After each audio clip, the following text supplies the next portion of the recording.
You were among the 28 people who recorded statements with the Homicide Investigation Bureau over the death of Honorable Cyrus Jirongo. I took great exception to the sensationalization of this issue by the Standard newspaper and its group. If you looked at that newspaper story, the headline and the story inside had no relationship whatsoever. When Cyrus Jirongo, my very close friend, who was always in my company wherever he had time, died. And he died on the night when he had come to see me in Karen, where I live.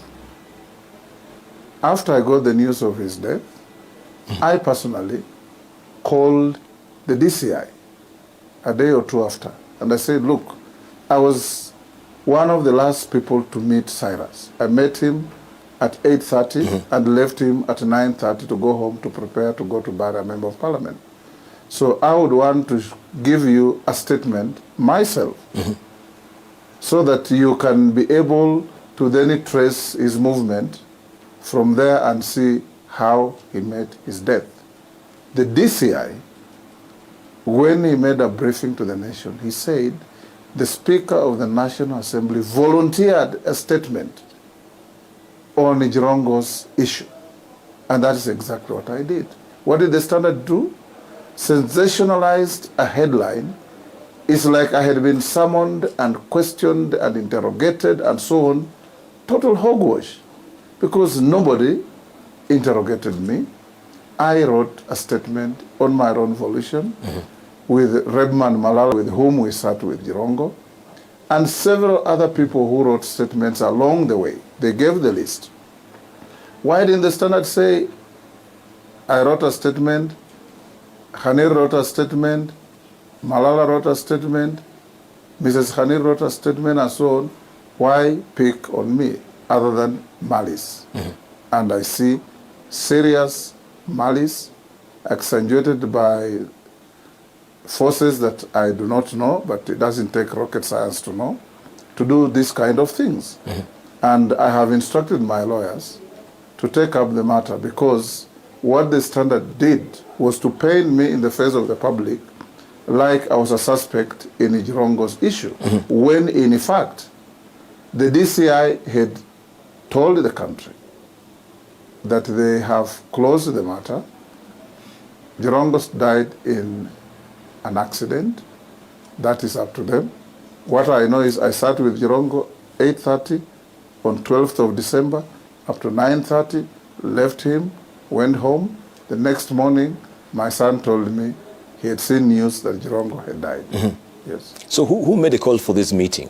Was it you or it was Cyrus Jirongo? Cyrus called me. Okay. And we call each other many times. He called me when I was in Uganda, when I was having games. When I came back, we talked to each other. We talked so many times that you have to go to call logs to know who called first. And he came to meet me. Yes. So, and from your own accurate appraisement, would you paint for us a picture of what was his demeanor in this last meeting that we had with him? I am not a judge of people's demeanor. I met Jirongo so often. But you get along famously with, used to get along famously with Cyrus Jirongo, so you can tell. That's what I'm saying. Yes, yes. That when I met him, I didn't say anything unusual. Okay. We didn't discuss anything unusual. He was talking about his businesses. I told him I've lost a member of parliament. I want to go to Mazeras. He told me a few things that are personal to him, that are not for public consumption. And we had one or two drinks and I left him. Yes. Okay, so because we had also, I think one of the legislators saying, he saw you, he's been seeing Cyrus Jirongo coming to see you. It is not one of the legislators. It's Khalwale who alleged at the funeral that he has seen Jirongo coming to my office regularly, which is consistent with the fact that Jirongo was my friend. He can't have been coming to my office if he wasn't my friend. And Khalwale's weird question is, for me to tell him what we used to discuss with Jirongo. Do I owe him any duty to tell him what I discussed with my friends? And his complaint is that from his office, he could see Jirongo coming to my office. Why wasn't Jirongo going to his office? That is only him to answer, not me. All right, given your exalted position, you know, you're wondering why maybe they're picking up on you. Of course, you're the third most powerful man in this country. Yes. So this is just going with the territory that they will want to see you, you know, giving this particular statement, and everyone will be training their eyes to see how that really pans out. But we have also political commentators contending that submitting to questioning by the investigator undermined the institutional sanctity of the Speaker's role. That, what you are referring to, was written by one Barak Muluk. Yes, indeed. Who was my amet at the university. Yes. And he did it maliciously. And I called him and You told did? him, Barak, you can't pick a falsehood from a fake headline and make it a basis of writing a commentary. Because if you read the headline and the story, you would not have written what you are writing. And the story ends there.